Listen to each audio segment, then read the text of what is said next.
음. 이게 세계 3대 기구예요. 거기에 이제 우리 같은 경우, 이제 보리 같은 경우 이제 많이 있고요. 뭐 보리만 있겠습니까? 여러분 뭐 수수, 조, 기장 뭐 이런 여러 가지 잡곡들이 있잖아. 그 잡곡들도 많이 있죠. 이렇게 사용하고 있고요. 의약품 보세요. 의약품. 버드나무. 거기 바로 써있지. 진통 해열제인 아스피린의 원료. 버드나무에서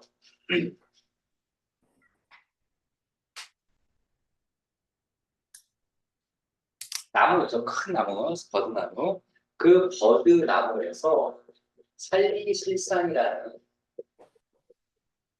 이런 약품이, 그러니까 이런 화학 물질이 나오는데 이게 이제 아스피린의 주 원료야. 그래서 이제 이렇게 약을 사용하기도 하고요. 오른쪽에 주로 항암제 원료, 그 밑에 푸른곰팡이, 푸른곰팡이에서는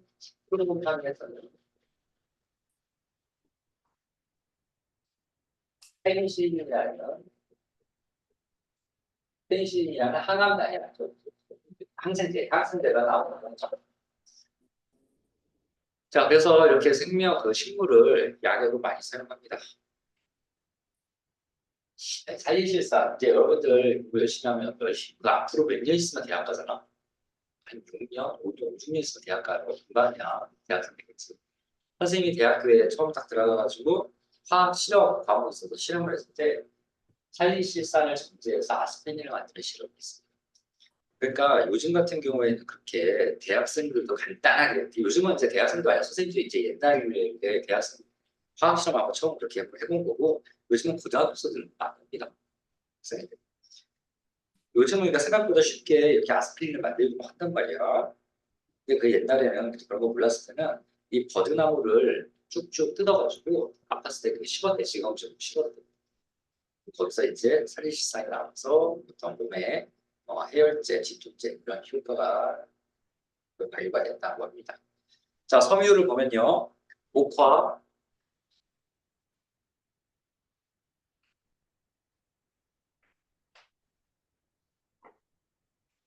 연섬이라고 되죠. 이제 목화는 여기 이 꼬집감이 이렇게 하얗게 프로틴이라고 하는데 이렇게 하얗게 이렇게 손뭉치라가 그쪽에 있을 거예요. 작심으로 요즘 많이 쓰죠. 이런 손뭉치가 이제 목화솜이고요. 거기서 씨를 뽑아내서 만든 게 멸이라는 건데 멸로 이런 목 같은 거를 만들죠. 천을 만들죠. 누에고치 비단인데요. 누에고치 알죠? 이렇게 하얗게 누에고치 수역이 이제 애벌레가 있습니다. 그 애벌레, 이 누에 나방 애벌레인데 나방 애벌레예요. 그 애벌레가 이렇게 씨를 뽑아서 자기 목을 쭉 말아가지고 안에서 번데기가 되는 거야. 그럼 여기서는 이 허영 구치에서는 씨를 뽑는데 그 씨를 여기다 실크를 해줘. 실크. 그래서 이 씨를 뽑고요. 그 속에 있는 거는 번데기로 우리가 삶아먹죠. 그래서 제가 한국에서는 이 번데기를 삶아서 번데기 먹습니다. 여기 이제 실크 비단이 영어로는 실크고요. 그 남자들은 실크를 별로 잘 안 써. 근데 이제 여성분들 고급 옷, 엄마가 고급 블라우스나 부들부들되는 거, 그다음에 고급 그 스카프, 목도리 같은 거 이런 거는 실크로 만든 스카프나 그런 블라우스 그런 것들이 셔츠가 많이 있습니다. 굉장히 비싸요. 그래서 요즘은 사실 이제 이거 되게 비싸고 또 세탁도 하기가 힘들어. 그래가지고 요즘은 싱크 말고 싱크의 어떤 재질을 갖는 다른 어떤 합성성들을 많이 쓰기도 하죠. 어쨌거나 이렇게 뭐 생명체들에서 생물에서 특히 많이 이런 걸 또 하더라. 자, 그 밑에 보면 산업 재료나 아이디어, 도꼬마리, 벨크로, 잠깐. 도꼬마리랑 벨크로, 도꼬마리 본 적 있다. 벨크로는 알지? 찍찍이. 지금 여기 찍찍이가 없나?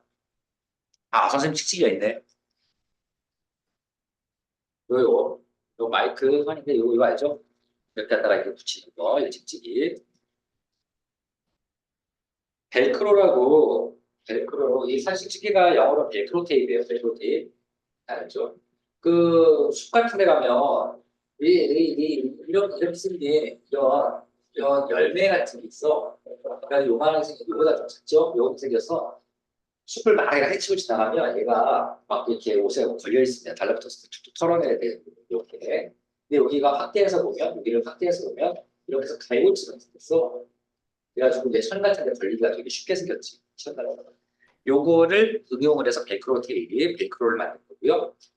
그 옆에 또 잠자리, 여기 소형 비행기인데 이게 드론이죠. 근데 드론과 잠자리는 사실 좀 다른 얘기긴 한데 잠자리에 좀 더 적합한 건 헬리콥터 아닙니까? 헬리콥터. 그래서 어쨌거나 이렇게 뭐 이런 것들을 생명체를 보고 창안을 만들었다. 뭐 이렇게 써 있으니까 별거 아니고 관광적으로 됐고요. 넘어갑시다. 밑에 3번 지구환경 보전. 생물환경의 다양성이 보존된 생태계는 맑은 공기, 깨끗한 물, 비옥한 토양 등을 제공한다. 비옥하다 뭐 이런 표현을 알죠? 뭐 그것이라는 거 아니지만 비옥한 토양, 비옥. 비옥이라는 뜻은 아주 영양분이 풍부하다는 뜻이야. 그래서 우리나라 땅이 사실 그렇게 비옥한 땅이 아니랍니다. 전 세계적으로. 미국 땅이 그렇게 비옥하대요. 미국은 별도로 땅에 비옥을 주지도 않고 심한 대추뿐이 안 하고 그냥 무슨 부럭부럭 막 자란다. 근데 우리나라는 비료가 없으면 농사가 안 돼요. 땅이 그렇게 비옥한 땅이 아니야. 그래서 비료를 엄청 뚫려가면서. 자, 2번. 동그라미 2번. 물창한 숲은 대기 이산화탄소를 흡수하고 생물에게 필요한 산소를 제공한다. 이거 뭐 밑줄 짚었다 이거 해주고 이거 넘어가야 됩니다. 근데 여기 중요한 표현이 뭐가 있냐면 물창한 숲은 대기 이산화탄소를 흡수한다 이런 표현이 등장을 해. 중학교나 고등학교 애들이 과학 시간에 프로젝트 수업을 할 때 선생님이랑 같이 나랑 할 때 거의 대부분 한 번씩 해보는 게 뭐냐면 지구 온난화. 지구 온난화에는 공기에 그 온실기체가 온실가스가 많아져서 이제 지구가 따뜻해지니까 온실가스가 뭐냐면은 수증기랑 이산화탄소, 메탄 이런 것들이야. 근데 수증기는 우리 인간이 컨트롤을 못해. 어차피 우리가 수증기를 만드는 일을 안 할 수가 없고 우리가 수증기를 안 만들어봤자 바다에서 다 증발합니다. 그렇기 때문에 수증기는 일단 물건 같고요. 이산화탄소는 인간의 활동 때문에 나오는 거야. 우리가 자동차 타고 다니거나 발전소에서 전기 쓰거나 그럴 때마다 이산화탄소가 엄청 만들어집니다. 그래서 이산화탄소는 줄이는 게 필요합니다. 메탄도 인간이 생각보다 그렇게 줄일 수 못해요. 왜냐하면 메탄 같은 걸 가장 많이 만들어내는 게 줄일 수 있는데 그렇게 따지면 소가 방구 낄 때 트림할 때 메탄이 그렇게 많이 나거든요. 그럼 우리가 이제 인간이 소를 안 잡아먹는 소고기를 안 먹으면 메탄가스를 좀 줄일 수 있겠지. 돼지 같은 것도 안 먹으면 줄일 수 있겠지. 어쨌거나 우리가 조금 적극적으로 줄일 수 있는 게 이산화탄소고 이산화탄소를 안 줄여봤자 공기 중에 있는 이산화탄소가 없어지지가 않는단 말이야. 그래서 이제 맨날 그 지구온난화를 해결하는 방법을 맨날 이제 나랑 같이 상의를 할 때 내 의견 좀 답이 어느 정도 정해져 있어요. 이산화탄소를 어떻게 없앨 수 있을까? 이산화탄소 제거 장치를 만들어야 되나? 근데 안타깝게도 이산화탄소 제거 장치가 그렇게 효율적이지가 않아. 그리고 뭐, 그, 우리나라에 뭐 어마어마하게 큰 거 설치해도 전 세계에서 이산화탄소를 줄어들는 것도 아니고요. 이산화탄소가 어디 가고 우리나라에 이쪽으로 모이는 것도 아니고 알아서 모이지도 않고 나무를 심는 겁니다. 나무를 심으면 나무가 이산화탄소를 흡수해서 자기 몸에 계속 쌓아놓으니까. 그래서 이 우창수분 대기 이산화탄소를 흡수한다. 이제 이게 지구온난화의 관계된 표현이에요. 한번 체크를 해서 잘 봐주세요. 나중에 아마 써머리 있을 겁니다. 동그라미 2번. 버섯, 곰팡이, 세균 등은 죽은 동식물을 분해하여 토양을 변형합니다. 버섯, 곰팡이, 세균은 식물도 아니죠. 과학적으로 못합니다. 다 기생생물이에요. 누군가한테 붙어서 약물을 빨아먹어야 얘들도 사는 거야. 근데 결국 죽은 동식물을 분해한다. 자연계에서 잠자리도 그렇고요. 위에 그림이 개미도 그렇고요. 뭐 고, 너구리, 소리 많이 살고 많이 죽겠지. 그럼 그 죽은 애들은 다 어떻게 될까? 그 옆에 또 다른 애들이 또 뜯어먹거나 할 테고 그 뜯어먹은 애들도 죽으면 어떻게 될까? 결국은 다 세균이나 균계, 바이러스, 박테리아, 바이러스가 아니라 박테리아 등이 결국 분해를 하게 되는 거야. 그래서 결국 분해하면 토양이 다시 또 이렇게 된다. 양분이 넘치게 된다. 그런 거죠. 3번. 토양이나 수중에 사는 미생물은 일상생활에서 나오는 폐기물이나 오염물질을 분해하여 깨끗한 환경을 유지하게 해줍니다. 실제로 물에 있는 우리가 이제 각종 오염물질을 강이나 바다에 많이 흘려보낸단 말이야, 인간이. 그거를 누가 분해하느냐? 미생물들이 많이 분해를 합니다. 그런 얘기죠. 넘어갈게요. 105쪽은 그냥 숙제로 남겨주겠습니다. 다 쉬워요. 어렵지가 않으니까. 고요 자, 106쪽 봅시다. 106쪽. 잠깐만요.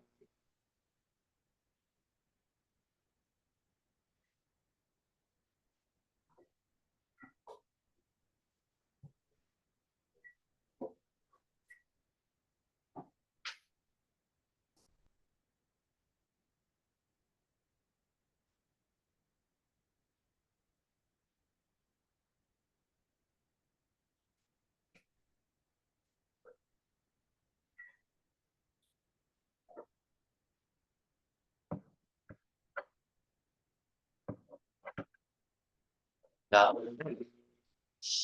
자, B번 106쪽에 생물 다양성의 보존 봅시다. 자, 1번 생물 다양성의 감소 원인과 그에 따른 대책. 생물 다양성이 빠르게 감소하는 원인은 인간 활동과 관계가 있다. 당연하죠. 사람이 자연 파괴를 가장 많이 하지 않습니까? 그래서 밑에 표에 보면요. 서식지 파괴, 남해, 외래종 유입, 환경오염 등등이 많이 나옵니다. 서식지 파괴 잠깐 볼게요. 감소 원인. 인간이 자연을 개발하면서 서식지를 파괴하면 서식지를 잃은 생물이 사라진다. 대책 보면요. 지나친 개발자재 어쩌고저쩌고 쭉 나오니까 이거 꼭 책을 한번 읽어보시고 뒤에 문제 풀 때 다시 한번 살펴보세요. 자, 다시 표에 가면 남획 나옵니다. 남획.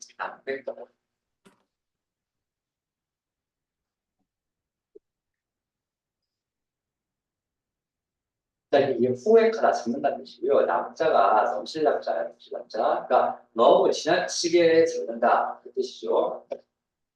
왜 참고로 이 약물 같은 거 남용이 있고 오용이 있어. 그래서 약물에 오남용을 삼가합시다 뭐 이런 말이 나오잖아. 오남용을 삼가합시다. 오용은 그럴 때 놀자 잘못 쓰는 거고요. 남용은 넘실남자 너무 많이 쓰는 거야. 자, 여기서 맞죠? 남용과 오용은 다른 겁니다. 나중에 또 나올 거예요. 자, 남의 감소원이 옆에 이거 보면 인간이 생물을 바꾸자 는 것이다. 그 예에 보면은 코뿔 속 코끼리 고래 같은 게 남의 옆에 써 있지. 유명하죠. 코뿔 속그 코에 뿔 얻으려고 다 잡고 코끼리 상어 얻으려고 다 잡아오고 고래 고기나 고래 또 저기죠 그 용연향이라고 그 향고래 특히 향고래 향수의 원료가 막 그런 걸 뽑아 쓰려고 세상에 그 큰 고래를 잡습니다. 어쨌거나 뭐 그런 것도 좀 배울 거고요. 알려드리고요. 다음 외래종 유입.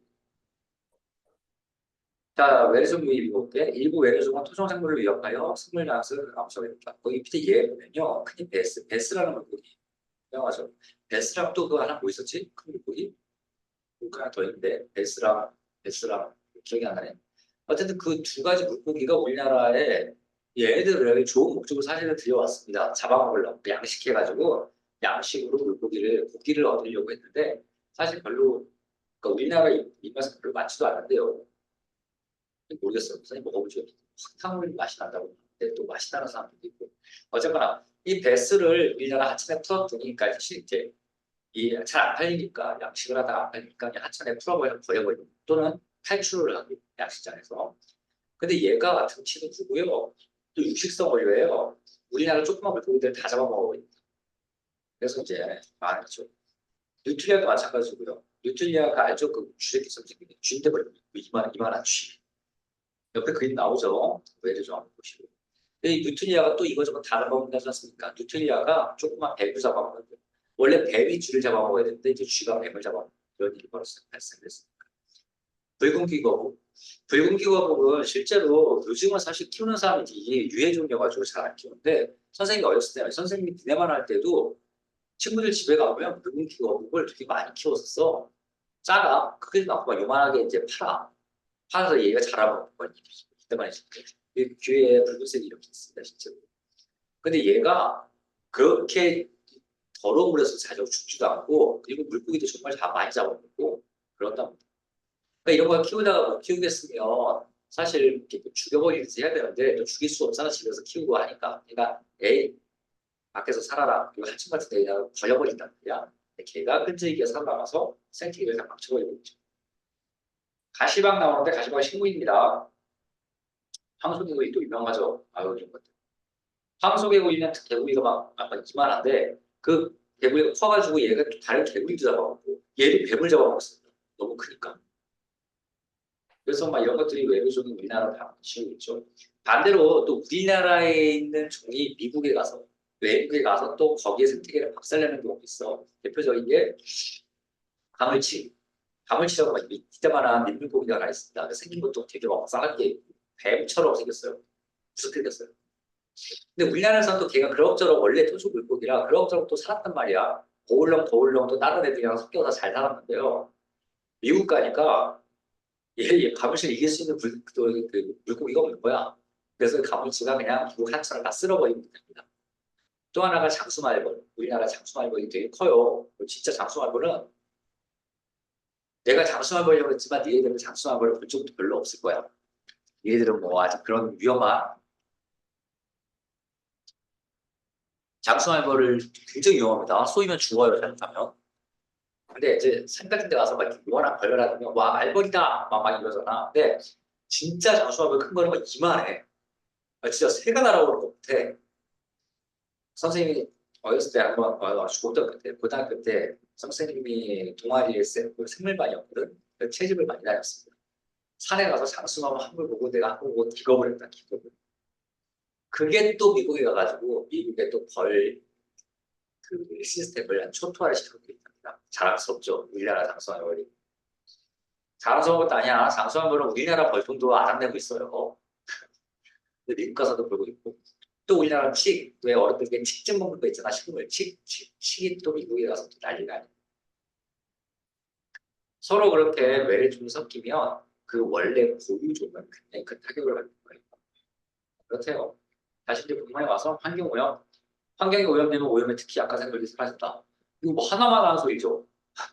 환경이 오염되면 오염에 특히 약한 생물이 사라진다. 자, 넘어가고 밑에 이제 2번.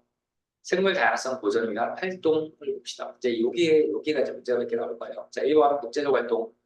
국제사회에서 여러 가지 협약을 맺는다. 첫 번째 점, 생물 다양성 협약. 이거 세 개를 좀 봐야겠네요.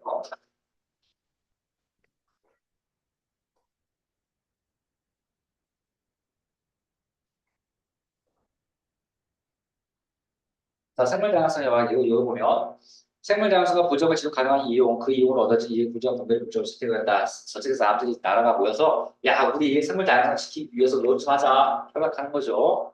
두 번째 점, 협약만으로 잘 안 되니까 구체적으로 남사를 협약이라고 합니다. 자, 조금 이따 볼 거예요. 남사를 협약이라는 게 구체적으로 어떤 한 종류에 대해서 우리 지금 이렇게 좀 합시다. 라고 약속 좀 하자. 라고 남사협약가 또 하나 나오죠. CITS, CITS. 이런 협약을 크게 세 개 해드리고 드렸습니다. 자, 생물 다양성 협약의 동그라미, 남사를 협약의 동그라미, CITS의 동그라미 한번 하시고요. 생물 다양성 협약은 뒤에 크게 볼 게 없어. 그냥 이렇게 전 세계 사람들이 모여서 회의 한번 하자. 약속하는 건데 남사를 한번 봅시다. 물세 서식지로 국제적으로 중요한 습지 보호에 관한 협의다. 습지 보호까지 주십시다. 습지하면 남사래야. 그래서 이건 외워야 됩니다. 습지 보호하기 위한 어쩌고 하면 남사를 됩니다. CITS 멸종위기에 처한 야생동물의 국제 흐름을 위해 멸종위기 피처 멸종 어쩌고 하면 뭐야 CITS야. 멸종 그 키워드입니다. 습지와 멸종위기. 보면 선생님 계속 색깔 다르게 쓰고 있지. 얘들도 색깔펜 쓰라고 했죠. 어제 수업에서 어떤 한 학생이 색깔펜 쓰라고 했는데요. 색깔펜을 형광펜으로 계속 쓰고 있더라고요. 그러니까 형광이니까 걔는 이제 외울 게 많아. 지금 우리가 요 페이지 외울 게 없어가지고 그리고 내가 미술이란 말을 요거밖에 안 했잖아. 근데 그 외울 게 많은데 처음부터 계속 형광펜 외울 게 하도 많으니까 지금 한 페이지가 그냥 노랗게 보입니다. 그런 미술을 뭐하러 치니? 아무 쓸데없는 그 이런 거 중적으로 구분도 안 되고 뭐가 뭔지도 모르겠고 뭐가 중요한지도 모르겠고 그렇게 하는 거 아니야. 그래서 색깔펜 얇게 하나서 그래서 색깔 다양하게 이쁘게 하자는 게 아니라 구분을 가자고요. 크게 세 가지가 있고 남사는 습지군 색깔을 같이 하면 딱 보이지 들어오죠. 색깔을 자 다시 본문에 와서 동그라미 2번 국가적 활동 멸종 위기종 보건 사업 시에 야산동물에 저저저저 돼 있고요. 거의 됐어요. 그 종자은행 설립 잠깐 봅시다. 종자은행 설립 이거 중요한 건 아니고 의미가 있었는데 가끔 넘어야 나옵니다. 전 세계가 망했어. 전 세계가 망해서 우리 인간이 그 우주선에 인간 몇몇과 그 다음에 식량 자원 같은 걸 실어가지고 어떤 외계에 또 우리가 살만한 인간이 살만한 행성으로 보내버릴 거야. 그럴 때 거기에 사람도 싣고 동물 식물도 싣습니다. 아니면 동물 식물을 못 싣겠으면 소나 돼지나 닭의 유전자를 싣겠지. 거기 가서 다시 이제 그걸 다시 키우려고 또는 유전자 또는 배야 뭐 이런 것들을 실을 거야. 그리고 반드시 실험하는 게 이거보다 존자. 쌀, 밀병, 그래서 뭐 식량 자원들 또는 뭐 소나무, 나무도 자라야 될 거 아니야. 소나무, 느티나무, 뭐 저기 나무가 아니라 저기요. 버드나무 같은 거죠. 뭐 이렇게 나무, 우리 그 지구에 있는 식물의 종자가 씨야. 종자 알죠? 종자가 씨입니다. 씨. 씨앗을 갖고 와요. 씨앗 뭉탱이를 갖고선 가서 거기서 이제 씨를 뿌려야 다시 식물이 자라니까. 근데 이제 여기서 말하는 종자가 되는 건 뭐냐? 다행히 씨앗 은행인데, 그 대표적으로 그래서 우리 전 세계 인터스텔라 영화 같다. 인터스텔라 영화에 보면 무슨 얘기가 나오냐면 전 세계에 옥수수 옥수수가 병이 걸려가지고 전 세계 옥수수가 싹 사라지는 그런 문제 많이 나와 내용이 나와. 그래서 이제 인류가 뭐 위기에 처해 있다. 많이. 뭐 그것도 생물학적으로 약간 이유가 있는데 뭐 지금 그거 설명하자는 건 아니고 어쨌거나 이런 생명체들이 다 사라진 거를 대비해서 누군가는 그 씨앗을 들고 있어야 될 거 아니야. 그래서 우리 전 세계 지구에 몇 군데, 두대 군데에 자기 나라, 자기의 어떤 씨앗을 다 모아놓는 그런 데도 있습니다. 우리나라도 선생님 알기로 두 개가 있어요. 두 군데가에 씨앗은행, 존재은행이 있어서 거기서 씨앗을 일단 보관을 하고 있죠. 혹시나 무슨 재난 같은 거 대비하기 위해서. 자, 다음 3번 사회적 활동 봅시다. 그 따구리 밑에 새의 그림 있죠? 새의 그림 바로 밑에 사회적 활동. 외래종 제거하기, 우리 민 살리기, 토종 어르신 키우기 등. 등등등 많겠죠. 외래종 제거하기. 아까 봤지만 그 베스라는 물고기, 뉴트리아, 붉은기 뭐 이런 것들 제거하기가 쉽지가 않습니다. 제거하면 뭐합니까? 어디 부족을 숨어 있다가 또 번식하면 또 망했습니다. 계속 끊임없이 제거를 하고요. 뉴트리아 같은 데도 우선 뉴트리아가 습지에 살아. 습지에 살아가지고 그 뉴트리아 습지 가면은 하루에 막 수십 마리씩 그냥 사냥꾼들이 잡아도 끝이 없대요. 뉴트리아가 좀 쥐같아가지고 번식도 엄청 잘하거든요. 쥐가 번식 잘하. 자, 4번 개인적 활동. 뭐 쓰레기 따로 분리수도 뭐 이런 거 다 하고 있는데요. 자, 이 개인적 활동은 사실 내가 개인적으로 학생들한테 좀 많이 얘기를 좀 하는 편이야. 아, 여러분들 처음에 이거 분리수거 좀 제대로 하세요. 아니, 선생님 학원에서 왜 맨날 이런데 자수합니다. 분리수거 좀. 아니, 플라스틱을 왜 일반 쓰레기 자꾸 버려? 아니, 원래 지저분한 플라스틱이 일반 쓰레기입니다. 네, 깨끗한 플라스틱. 이거 선생님도 지금 커피 마시고 있는데 커피는 이제 그래도 뭐 묻는 컵에 묻는 의도가 아니잖아. 그래서 이런 것들은 좀 재활용 쓰레기 중에 있고 근데 얘가 보기에 왜 크림 많이 섞인 막 이렇게 크림을 쌓으려가지고 먹으면 컵에 잔뜩 먹으면 묻어있는 이런 것들은 재활용이 안 돼요. 깨끗이 씻어서 버리든지 그러면. 그래서 쓰레기 좀 잘 버리고 바닥에 좀 버리지 말고 뭐 학원에는 안 버리겠지만 그냥 길거리 지나가면 선생님들 가다 보면 학생들이 그냥 쓰레기를 아무 생각 없이 그냥 땅에다 막 버려. 왜 버립니까 쓰레기? 자, 그러니까 그런 것도 좀 그렇고요. 두 번째 줄에 모피로 만든 제품 사지 않기. 이게 좀 이거는 또 좀 더 웃긴 게 모피가 보니까 털가죽이죠, 털가죽. 그러니까 토끼털이나 여우털이나 뭐 이런 것들 링크 특히 그 어머니들 또 특히 이제 어머니들이나 아니면 할머니들 여자분들은 밍크로 만든 어떤 모피 코트 그런 거 되게 비싸요. 되게 비싼데 되게 좋대요. 되게 따뜻하대. 네, 그거 하나 만들려면 밍크가 몇 마리가 죽어야 되고 여우가 몇 마리가 죽어요. 그런 거 사지 않기 이렇게 하고 그래서 쓰레기 버리지 않기나 일단 좀 여러분들 좀 해봅시다. 107쪽도 여러분 숙제로 좀 아낄게요. 자, 이제 내용은 다 끝났습니다. 문제를 풀 거예요. 뭘 풀 거냐면 선생님이 먼저 정해준 거 풀어요. 그래서 써놓을 거야.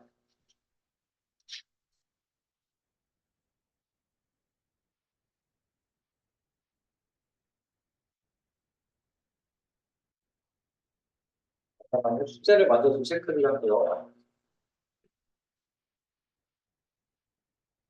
드디어 대단한 하나가 끝났습니다. 저도에 딱 맞게.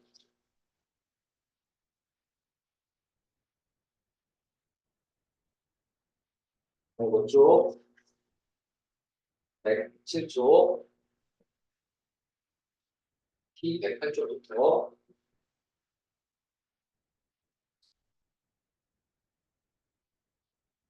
끝까지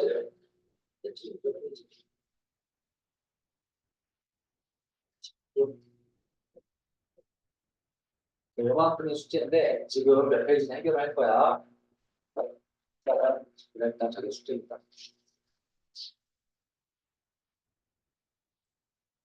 근데 오늘 배운 거 되게 쉬워서 오늘 배운 거는 별로 사실은 할 게 없어요. 프로그램을 때 바람 바꿔야 되니까. 일단 지금은 111페이지 풀어보시고요. 네 문제죠? 풀어보시고요. 자, 112페이지에 4번.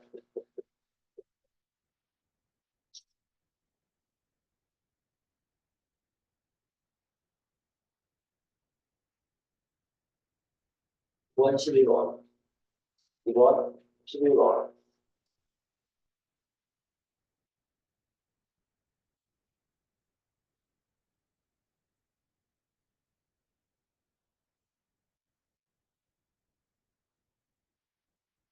예. 요 네 문제. 그 다음에 요 세 문제. 이거 문제만 지금 풀어보세요. 한 10분 정도 주겠습니다. 지금 풀어보세요.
자, 들어봅시다.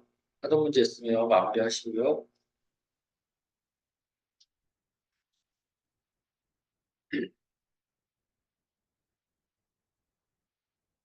숙제가 페이지가 좀 되죠? 근데 오늘 몇 페이지, 한 두 페이지만 해결을 하니까요. 다음 주 토요일까지 해봅시다. 그리고 다음 주는 이제 요일 수업이니까 토요일까지 한번 좀 해봅시다. 아, 여러분들은 아직 시간이 좀 있잖아. 그러니까 지금 공부를 좀 많이 해놔. 그래서 뭐 이 정도면 숙제가 많은 것도 아니니까요. 영어 공부도 많이 하겠지. 근데 자, 영어 공부는 당연히 중요해. 하지 말라는 게 아니야.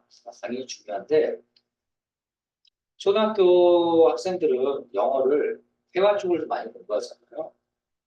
근데 이제 어쩔 수 없죠. 중고등학교 때는 다 문법으로 물어보니까 문법 단어로 물어보니까 그쪽으로 공부를 좀 많이 했는데 영어 공부는 생각보다 많이 하고 수학 공부도 니들 영어랑 수학 굉장히 많이 투자를 하잖아. 그런데도 수학은 잘 안 된다고 고등학교 가면 많이 고생할 거야.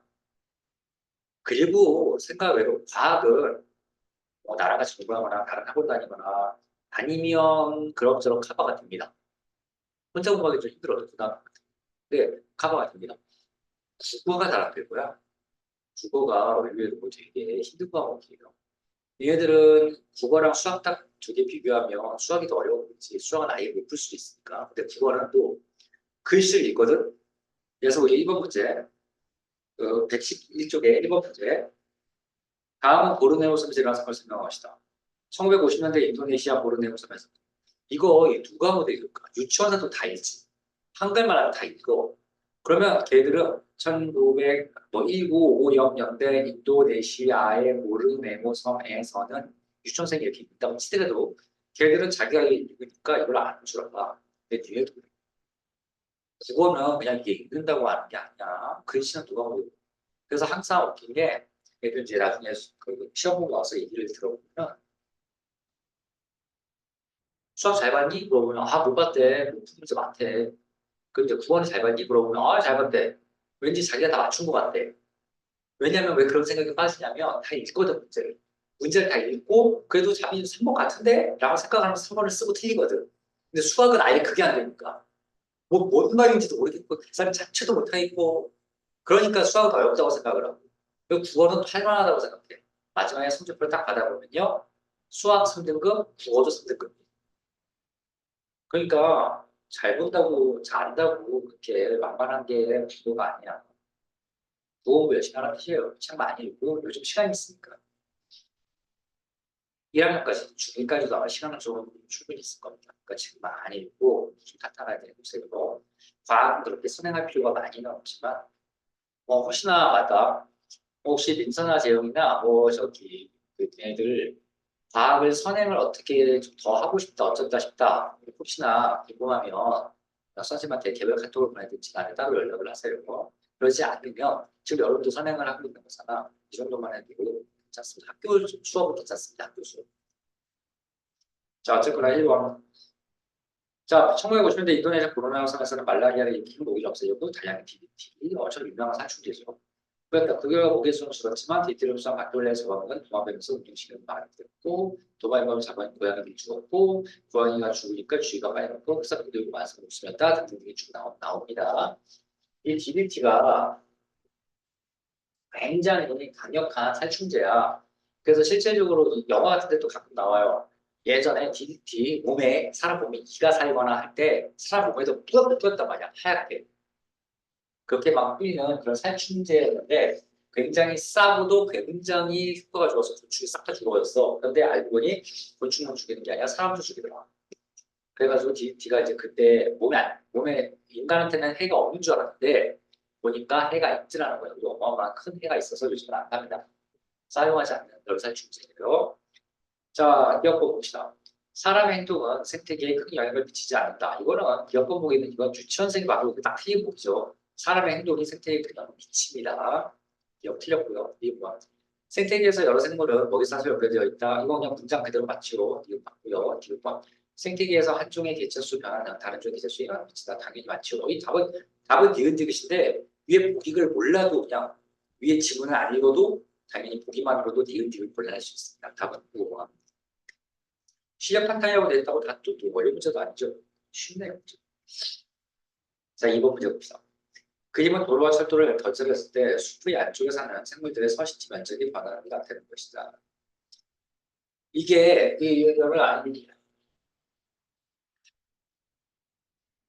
이게 헥타아르지. 헥타아르라고 이 넓이를 표현하는 단위죠. 초등학교 때 배우죠.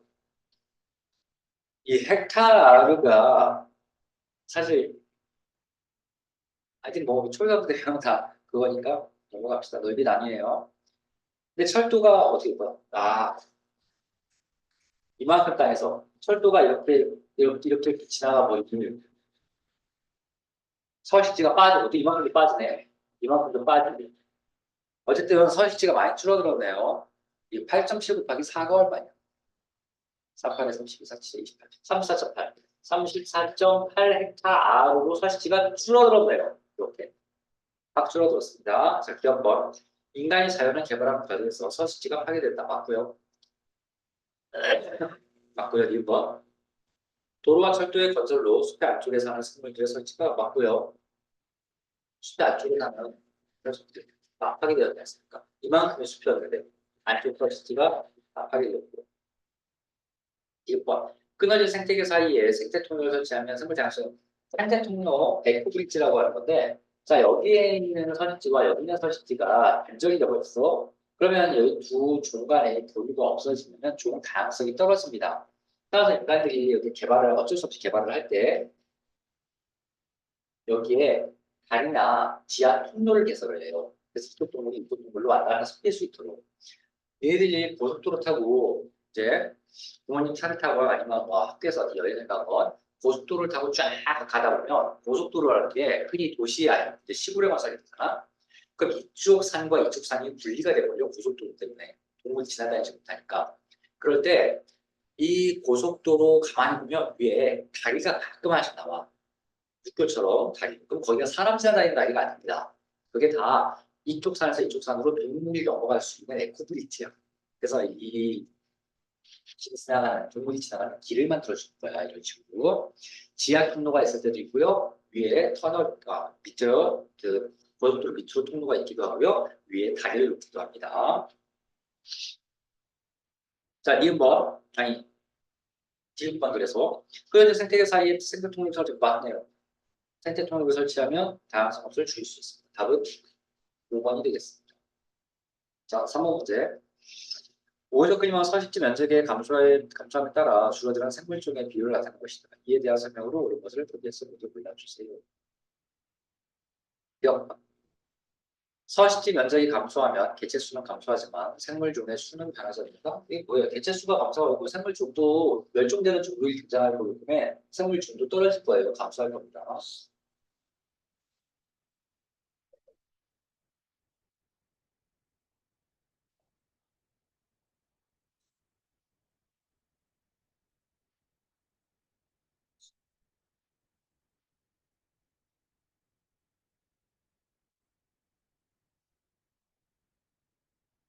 지금 연결 안 됩니다. 괜히. 자, 이렇게 되어 있습니다. 자, 이 세로축이 뭐냐면은 그래프에서 항상 가로축과 세로축이 뭔지를 꼭 살펴봐야 돼. 가로축이 보존되는 면적이야. 보존 면적. 보존이 100% 될수록 100% 뭐가 되는 거냐? 원래 발견된 종도 보존이 되겠죠. 근데 보존된 면적이 줄면 줄수록 종도 막 줄어듭니다. 10%만 땅이 10%만 보존된다고 치면 보존되는 종도 50% 반으로 줄어버리네. 그 일이 벌어지네요.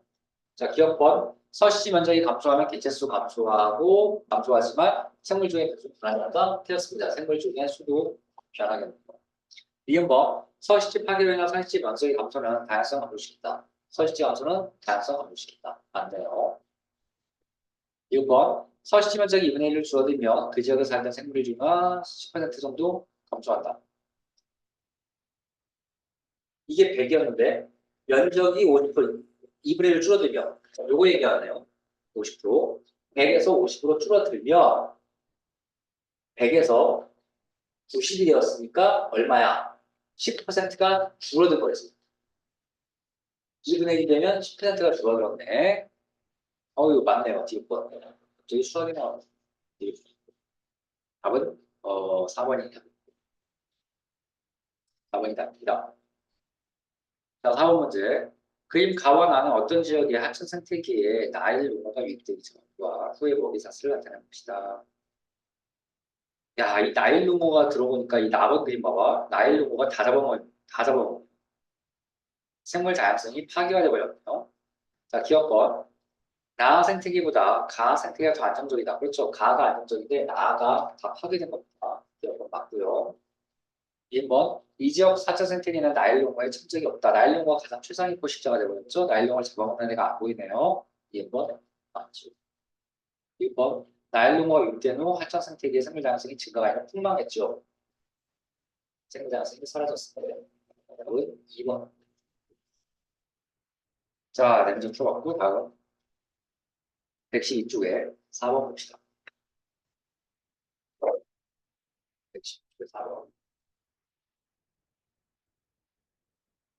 자, 그림은 새의 종류가 다양해지는 과정을 나타내는 것이다.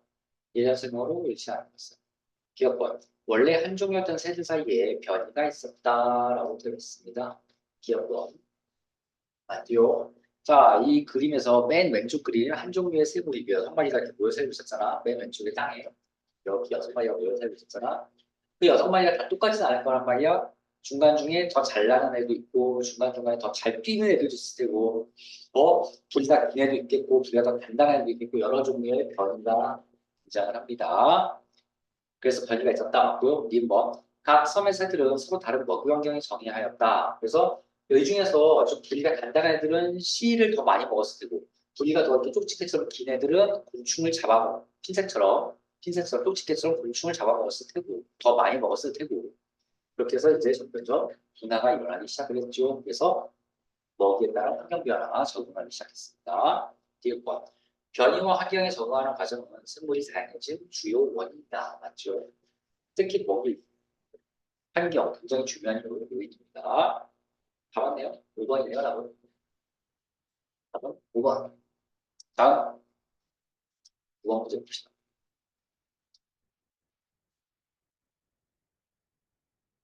각 생물과 생물이 속하는 개를 옳게 짝지어 봅시다. 다 써볼 거예요.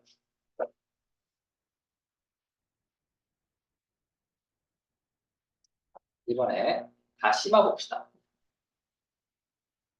아까 미역 다시마 봤죠? 원테크인데 이렇게 써놓으세요, 다들. 자, 2번 집신벌레. 그래서 동물계로 썼으니까 아니죠. 원산생물계. 똑같아요.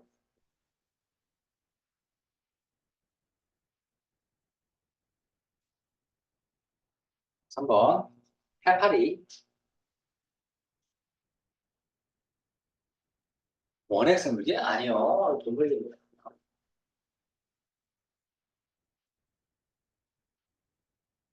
검은 곰팡이. 검은 빼고 양 곰팡이. 이건 맞게 되면요. 이게 남세균. 조심해야 된다 그랬죠? 균이라고 해서 균계가 아니라고 했다 이거. 균이라고 해서 균계가 아닙니다. 균은 곰팡이에요. 곰팡이 버섯이에요. 균은. 남세균은 원핵생물입니다. 원핵.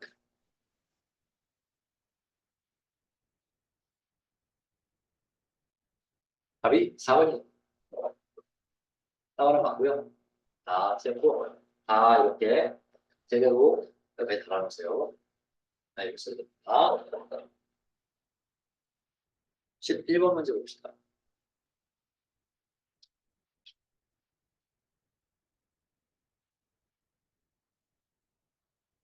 그러면 여러 생물을 여러 기준에 따라 분류한 결과를 나타낸 것이다.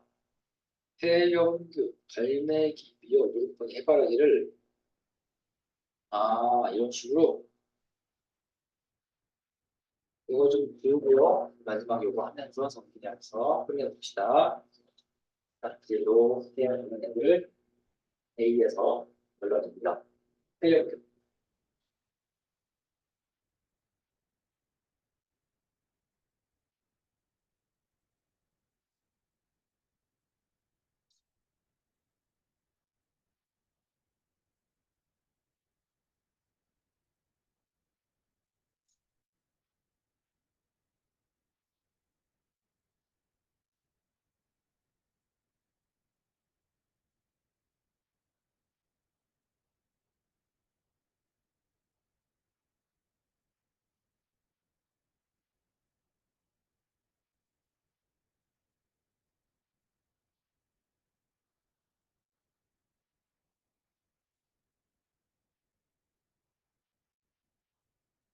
되죠. 자, 이렇게 한번 쭉 한번 봅시다. 그러면 이거를 맞는 A, B, C의 분류 기준으로 한번 생각을 해보려고 했는데 우리가 먼저 생각해보고 한번 A를 해볼게. 자, 이런 선물들이 있습니다. 헬륨균을 이쪽에 놓고요. 나머지 헬륨균이 아닌 애들을 다 이쪽에 놔. 이거 균과 좀 다른 애들이네. 그러면 이 균과 헬륨균과 균이 아닌 이런 애들의 차이가 뭐가 있냐를 좀 많이 봅시다. 자, 얘는 지금 방금 아까 분류해서 봤던 원핵생물입니다. 근데 얘들은 다 원생물이에요.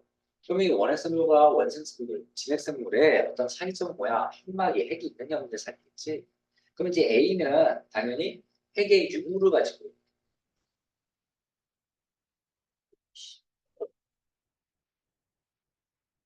얘는 어떤 핵의 유무를 가지고 위 아래로 판단이 가능하겠네요. 핵이 없는 위쪽으로 위에 중에서 핵이 있는 데를 밑에 줄로 이렇게 하게 됩니다. 보기에 1번, 2번 줄 중에 하나겠죠. 그래서 자, 보기 1번과 2번 둘 중에 하나입니다. 다음 쭉 핵이 있는 애들 중에서 갈매기와 곰팡이 밑줄로 가고요. 미역, 해바라기는 아래줄로 갑니다. 그럼 또 얘네들과 얘의 또 가장 큰 차이점은 뭔가 좀 고민해 봅시다. 일단 미역은 원생성인데 해바라기는 식물이야. 그럼 어떻게 원생성과 식물이 같이 또 붙이지는 않을 것 같단 말이야? 근데 얘들 특징은 또 뭐야? 아니, 또 다세포, 다세포. 그것도 공통점이 있네요. 근데 이것도 다 다세포잖아. 그러니까 다세포는 아는 거 같고. 다만 이분이 광합성 얘기지. 그래서 광합성 하는 애들, 광합성 중에 안 하는 애들. 이렇게 가면 되겠지. 자, 그럼 C는 뭐겠어? C는, 자, 곰팡이, 갈매기, 뭐 이건 뭐, 동물, 이거는 육류, 빙계, 광합성도 아니고, 뭐 아니고, 이제 광합성 둘 다 안 하는 애들이니까.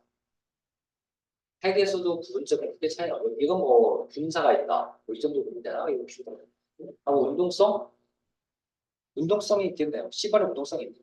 자, 그럼 다시, 보기 핵의 유무 들어가면 될 것 같고요. 핵의 유무 정리합시다. 핵의 유무가 얘는 들어가면 될 것 같고요. B는 광합성 들어가면 딱 적당하죠. 그럼 여기서 벌써 답이 2번으로 나오고요. 이번에 C는 뭐냐면 운동성 유무면 맞네요. 운동성이 있는 거예요. 그 다음에 끝났죠. 답이 2번 이렇게 되겠어요. 차근차근 이렇게 공부하면 됩니다. 봅시다. 자, 여기까지 하고요. 숙제 잘 해보시고, 다음 이제 숙제 끝나면 그 다음 나갈 또 내용이 좀 있어. 아직까지 이 학기, 이 내년 새로 교육과정에 책이 아직까지 출판이 안 됐습니다. 그래서 알아보니까 9월 중순이야 돼야 서점에서 팔린대. 초나 9월 초나 중순한테 팔린다고 하니까 이 다음 강원도 선생님이 여러분한테 카톡으로 우선 파일을 보낼게. 그럼 그 파일을 이제 가지고 다음 시간에 다시 준비하면 됩니다. 자, 고생했어요. 여기까지 합시다.